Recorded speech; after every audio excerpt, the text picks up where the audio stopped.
Hyper Scape, a game where you jump around, shoot some people, and eventually die to a grenade launcher.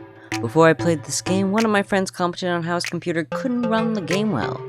Now, he did eventually get it working smoothly and he started enjoying it, but that's not why I'm here. I'm here to give my sole opinion on the game, but also give accurate information.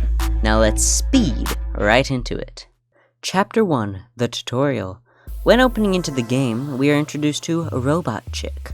Robot Chick explains the basic functions behind the game with teleporters, the room layout, and so on. Then she asks you to choose from 8 basic characters: Mr. Scottish, every single Mexican girl in an FPS game, and other very ordinary figures. Robot Chick then gives you a brief rundown of the lobby, pointing out small areas to run around and learn mechanics in. And that's about it. Very basic and simple. For the audience trying to bring in, this is a perfect tutorial. Now for each section. There is a shooting range for all the bang bangs, an area filled with simple game mechanics, and a section with tons of abilities. The game ultimately wants you to put some time into the tutorial to find out your niche and or mess around in.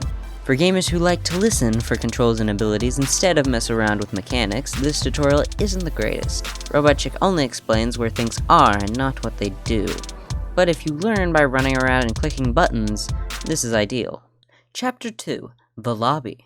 Unlike usual lobbies where everything is laid out in front of you, this lobby enables you to move around through an interactive experience, running to certain portals that take you to a game, a shop, or your accessories. The shop isn't open and the accessories are only there with the Battle Pass. The Battle Pass in this game is a free way and the only way to get basic cosmetics right now. These cosmetics aren't too crazy, but they do seem a step up from other games' cosmetics. Other than the interactive experience, it has about everything a lobby has nowadays. Chapter 3, Waiting.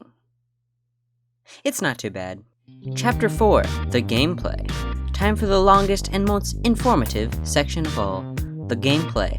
The gameplay works just like a battle royale. You loot, you kill, you relocate, rinse and repeat. It's a battle royale. What would you expect? It introduces a lot of new features, from fusing, abilities, and guns. Fusing. Fusing is a type of upgrade system. Grab a gun, grab it again. It takes 4 basic guns to level up a weapon, and any ability. Once you do, it increases the stats by a lot. Basically, if you don't have a fused weapon, you are gonna lose. Buildings. Buildings with loot are either the big, open buildings that tons of people go to, or the tiny buildings that require you to hit the doors to get in. Bigger buildings have more loot, but smaller buildings are safer.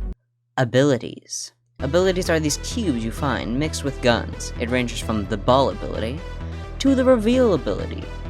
Going through all the abilities would take some time, so I'm just gonna list them out.